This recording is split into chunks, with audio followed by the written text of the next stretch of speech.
Alors, si vous n'y comprenez rien aux élections européennes, je pense que vous êtes tombé sur la bonne vidéo. Je vais essayer de vous expliquer le plus simplement possible. Je vais essayer, c'est compliqué. Au moins que vous puissiez avoir un contexte pour comprendre ce qui va se passer le 9 juin dans notre pays. Donc, d'abord, les élections européennes, elles ont lieu tous les 5 ans dans chacun des pays membres de l'Union européenne en même temps, quasiment, puisque là, elles vont s'étaler du 6 au 9 juin. Nous, en France, ce sera le 9 juin, alors retenez bien cette date. Les élections européennes permettent d'élire des représentants au Parlement européen, donc des députés, des eurodéputés, qui vont représenter vos intérêts, donc de la France, au sein de l'Union européenne. Donc c'est-à-dire qu'ils vont porter les intérêts des Français, donc c'est des Français qu'on va élire pour représenter nos intérêts au sein de l'Union européenne.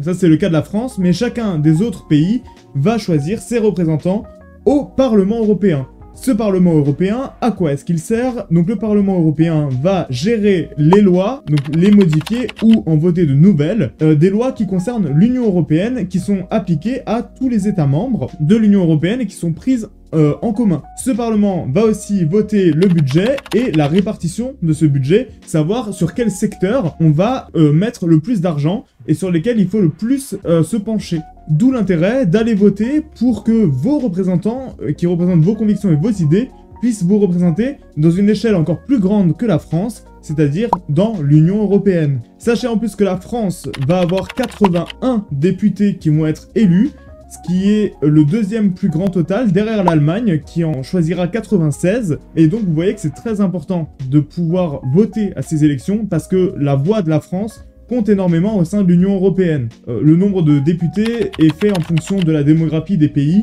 et c'est présenté avant les élections. Donc on va élire des députés de partis nationaux, donc qui sont nos représentants en France, mais qui vont aller siéger au Parlement européen, dans d'autres groupes, des groupes parlementaires européens, qui sont au nombre de 7. Et en fait, les partis nationaux vont se réunir avec les autres membres de l'Union européenne en fonction de leurs idées, des lois qu'ils veulent appliquer. Il y aura donc 7 groupes qui vont être forgés au sein du Parlement européen. Maintenant, comment se déroule l'élection? Vous savez, le 9 juin, nous allons aller voter, et cela se fait au suffrage universel direct, pour choisir nos eurodéputés, en un seul tour. C'est-à-dire qu'il va y avoir la proportionnalité entre le pourcentage de vote et le nombre de députés attribués à chacun des partis. Parce que vous le savez, c'est des partis qui se présentent avec un candidat en tête de liste, mais c'est une liste avec différents noms. Je vous invite à aller les consulter si vous voulez les voir. Regardez la description, je vous mets le lien directement pour voir l'ensemble des partis et aussi des 7 grands groupes du Parlement européen. Si les députés sont élus en fonction de la proportionnalité de vote, quelqu'un à 30% aura plus de députés envoyés au Parlement européen que celui qui arrivera à 17. Cependant, chacun aura quand même des représentants au sein du Parlement européen. Cela est valable à partir de 5% de voix. En dessous de 5%, il n'y aura pas de représentants, mais à partir de 5%, il y aura quand même des représentants au Parlement européen. Ça va se passer dans tous les pays membres de l'Union en même temps. Les résultats devront être proclamés par l'Union européenne avant le 13 juin.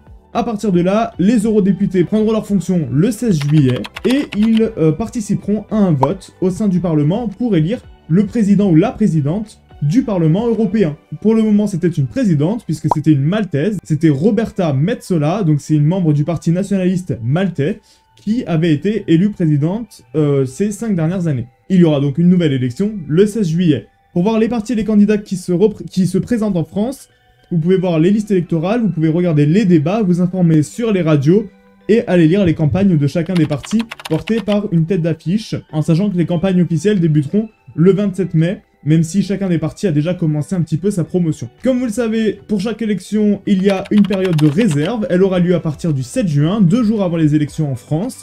Les partis ne pourront plus faire leur promotion, n'auront plus le droit de porter leurs idées ou de faire des sondages pour évaluer les intentions de vote, ni faire campagne sur les réseaux, sur les radios, sur les télés ou toute autre sphère qui pourrait influencer les votes. Les votes seront donc confidentiels à partir de ce moment-là, jusqu'au moment des annonces des résultats. J'espère avoir réussi à vous expliquer très brièvement ce que c'était que le Parlement européen et les élections européennes, et j'espère surtout que vous avez compris l'importance et l'enjeu qui se joue maintenant pour ces élections. Alors je vous invite à aller voter le 9 juin, soit en votant directement dans votre bureau de vote, et si vous ne pouvez pas, n'hésitez pas à faire appel à la procuration pour que quelqu'un puisse voter pour vous.